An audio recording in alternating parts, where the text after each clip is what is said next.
Hey there, fellas. In this episode, we have a new car, and by extension, a new experiment. It's going to be a bit of a crazy one. I think this one might have been suggested in the comments. But we've got a car, and right here I have an AC compressor. And the idea is not to fit air conditioning to a Lada. I mean, who cares about that, right? Here's what we actually want to try.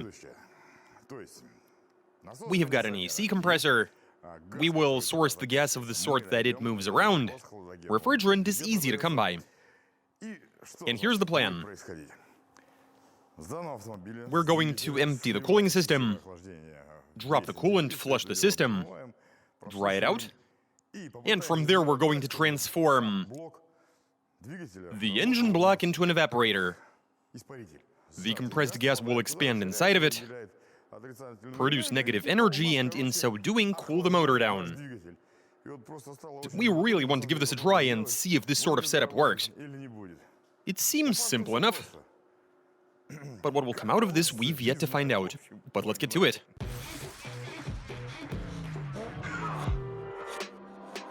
Originally uploaded in 2021.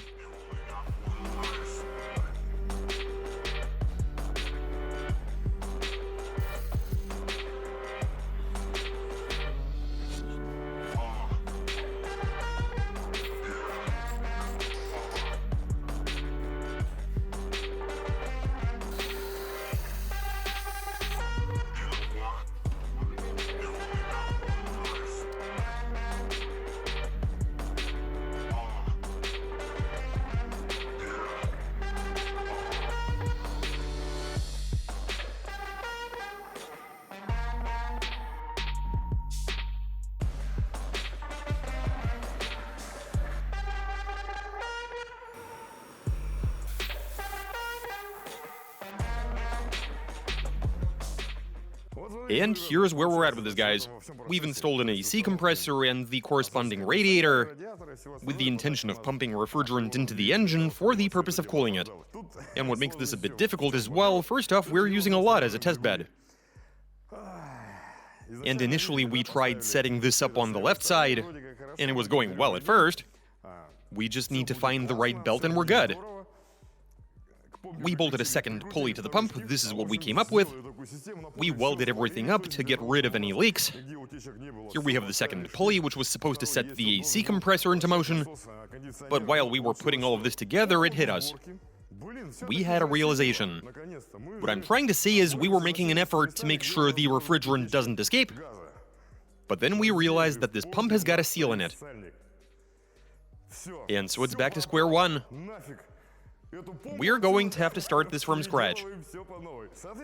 We did have to remove the alternator, as it occupied the spot where the AC compressor would have been a good fit. Now, in order to fill as much of the engine as we can, we'll be feeding the cylinder head, where the temperature sensor is located. The latter we removed, installing a fitting instead. And on the high-pressure side, we'll be feeding in liquefied refrigerant via this tube right here and that fitting into the cylinder head. And the head will act as the evaporator. In liquid form, the refrigerant is stable in how it behaves, and when the pressure exerted onto it is relieved, it starts to boil and evaporate, all while cooling things off, lowering the temperature. It enters the cylinder head with its multiple galleries. It expands. Well, that's how we see it anyway. Things get cooled off and the hot stuff looks for a way out. The exit is located where the water pump used to be. It's a bit of a cross-flow situation. And hopefully we see some effective cooling. The longer the tube, the more resistance there is, the harder it is for something to pass through it, and the higher the pressure. I've invited a buddy of mine over who works with air conditioners. He's going to be filling the system because we can try it ourselves, of course, but if we do, as per usual, we might blow something up, among other possibilities.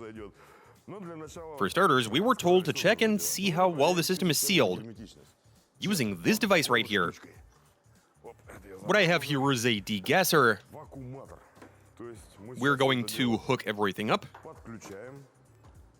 turn this thing on, it's going to suck the air out, then we're going to shut everything down. But leave the valve open. Shut everything down, monitor the pressure gauge, which should be giving us a negative reading. From there, we wait for 20 minutes to see if the reading changes. There we go, everything is hooked up. Now we turn this on, and have a look. Let's see, is the valve open? Yes, it is. Terrific. You want to hand me some pliers? Okay, sure. What do we got? Minus 0.8. 5 marks. Now we wait for 20 minutes and see what happens. For you, they'll go by immediately. Okay, so we waited for about 25 minutes. Pressure reading is negative. That's because we are dealing with vacuum. But the reading hasn't changed, which tells us that we are looking good. Awesome. Especially when this blows to smithereens. I kid. In reality, we're good. We can put this degasser away. Let me set that aside. In the meantime, I went to the shop, and I sourced some of this stuff. It is a full can of refrigerant. And now let's go ahead and fill the cooling system. So no need to relieve the vacuum? We can begin to feed in the gas? Alright, so that's how it works then. What are you standing there for? Come here. Tell us what we need to do, and we'll follow your commands. You need to connect a battery. We'll do that, sure. Here, take this. This is yours. Right, turning on the thermometer. There we go, and now let's see. 21. 21. And there's the average temperature. 21.8, 21.9. Now we start feeding in the refrigerant, and we'll see what happens. Will it work? Gotcha, I don't know myself, but let's find out. Start the engine. Wait for me to connect the battery. You can hook that wire up to the positive lead. I'll do that after you start the engine.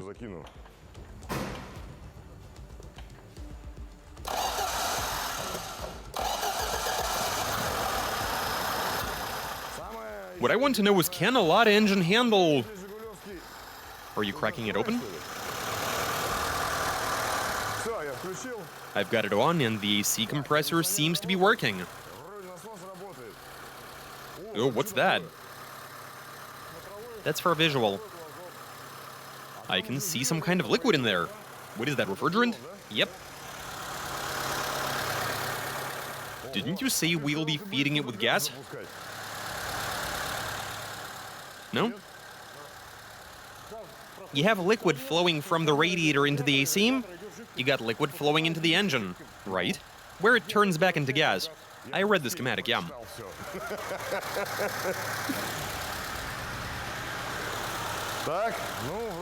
Okay, well, the tubes are ice cold to the touch. Like super cold.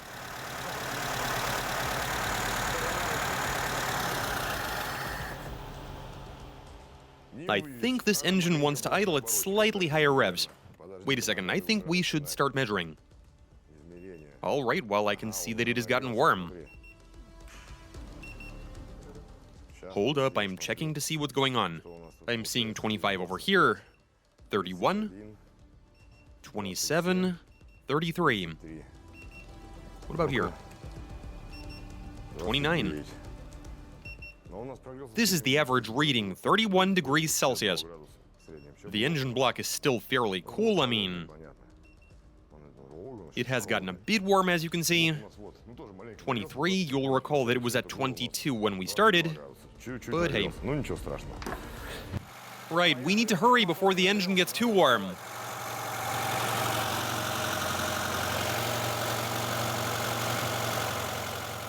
Yeah, this is very cold to the touch.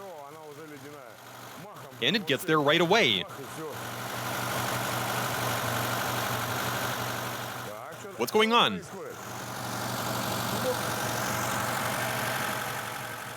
That's liquid, right? And we have liquid circulating through here, correct? Yes. Alright, well, we have liquid refrigerant being fed into the engine. Inside the block it boils, then it rapidly expands, and that results in a cooling effect. All of this is cold to the touch. But I just want to say that down here things aren't cold by any means.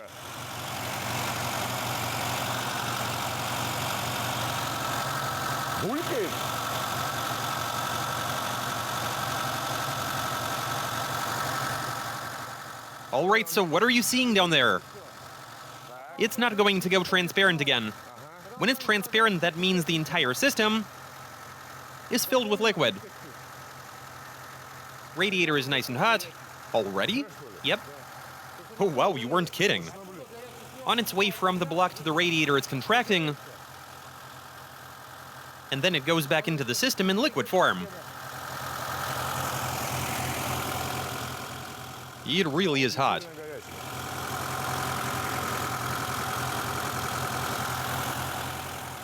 As is the air coming from the radiator. It is piping hot.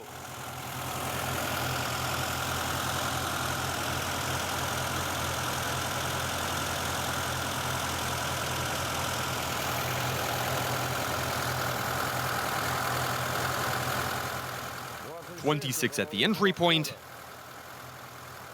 Over here, it's at 34. At the nut, things are looking good. We're at a mere 23 degrees. Now I'm seeing 24. And over here... Oh, check out that temperature. What about here? And here? What's going on with the engine block, though?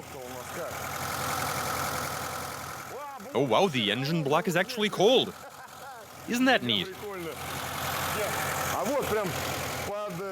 As for the spot right underneath where the feed line goes in, put your hand onto the block, feel how cold it is.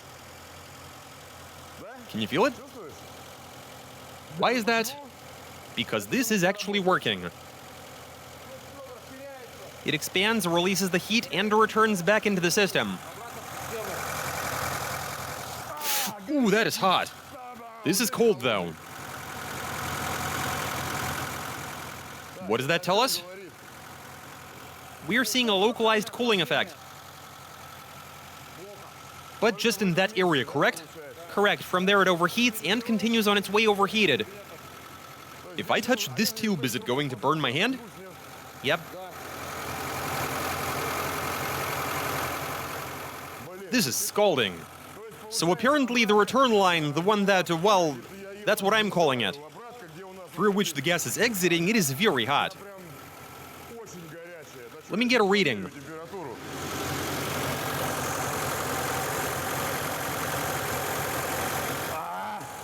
And it's hot over here as well, check that out. The one going into the radiator, oh, and the radiator is hot. Look at the temperature of the radiator, 78 centigrade. Holy moly. Isn't that something? In some spots it's 74, in others I'm seeing 78. 71. 81. It is very hot. When you're running the AC, do the tubes get this hot? They do. Really? I would have never guessed. It's lacking something. What exactly? This canister has gotten a bit warm. I don't know what this is, though. The fan is too small for this radiator. It's not covering enough of the surface area. But here it's exiting and cooling down. This is getting cooled, but this area is not. Down there, it enters the upper portion hot. Right, so it goes through the radiator, then it liquefies, turns into liquid from gas. I guess you can say that a transformation occurs. I don't know whether that's the appropriate word to use. But I mean, whatever, the point is it transforms into liquefied gas. Then it travels through the tube into the engine. Right, let's take another reading.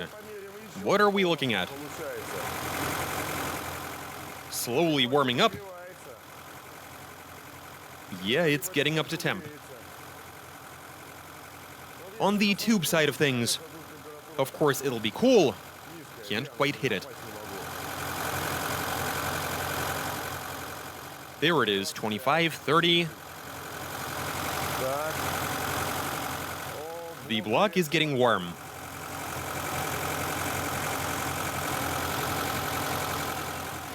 What about this area? Yeah, it is starting to get warm. It's not doing its job, it would seem. Why so? Because of the cooling setup. The radiator isn't getting enough ventilation. Oh, so that's the issue. Also, the refrigerant is expanding massively inside the engine. But isn't that a good thing? It's only cooling off the spot where it's expanding. Oh, so just this area. And it's flowing through. The rest of the engine overheated.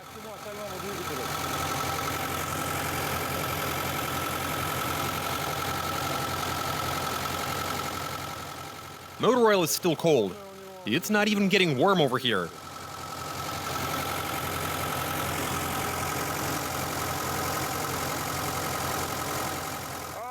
That's a critical value, 80 degrees.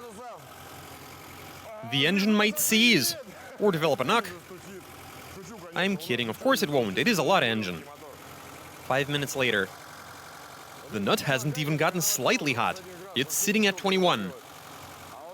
As for the cylinder head, it's almost at 50 degrees. I'm going to start moving it, and when I get to the nut, yeah. Looking at 50 and the engine is getting warm. But when we move this away, the temperature begins to rise. 80 degrees, say what?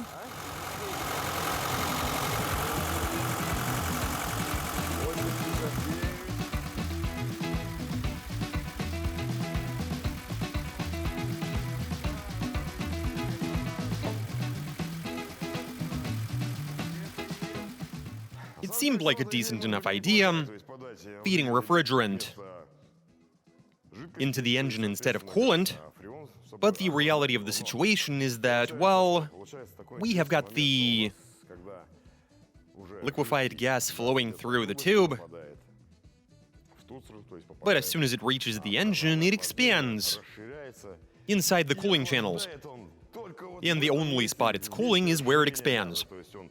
It expands, soaks in the heat, and from there it's going through the engine while hot. And when it exits, you can't even touch the tube without hurting yourself. You are immediately burning your fingers if you touch it. I mean, 80 degrees is no joke. I mean, what can I even say? It does have a bit of an effect.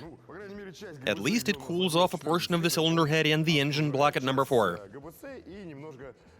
At the end of the day, this does work, just not exactly as we expected it to. We were really hoping this would go much better than it actually did. So in reality, all it does is cool off an isolated area. Also, refrigerant is prone to freezing in the winter, so we won't be able to... Gets too cold. Get your story straight, is it freezes or gets too cold? Gets too cold. And why is that bad? The pump won't push it through? There won't be enough volume. Oh, so it shrinks then. Just like a balloon filled with helium when you take it outside in the winter. But then when you go inside, it expands. Yeah, this is quite a doozy. If anybody has any ideas on how we can pull this off, or whether or not we can even, let us know. I'll read your comments and we'll try to come up with something. Can you do some math? Whoever wants to can work out how powerful the AC needs to be. Hey, hopefully somebody out there is going to do just that. Also, we need to work out the volume. How much refrigerant we need to put in. How do we do that? I mean, do we fill it with water or what? Yeah? Okay, so fill with water. Also, you can set up a powerful alternator with an inverter and a 220-volt power source. And a compressor this big. Perhaps. Anyway, share your thoughts, we'll read what you have to say, and work out whether this can be done. But you saw it all, it only works in that spot where it's coming in. From there, the gas expands after cooling that one spot, and overheats. So yeah. We need to think of something. But feel free to share your maths, we'll have a look. And that's all I got for you. Watch us consider subbing. Send in your suggestions pertaining to that pump. Give this video a like and catch you later.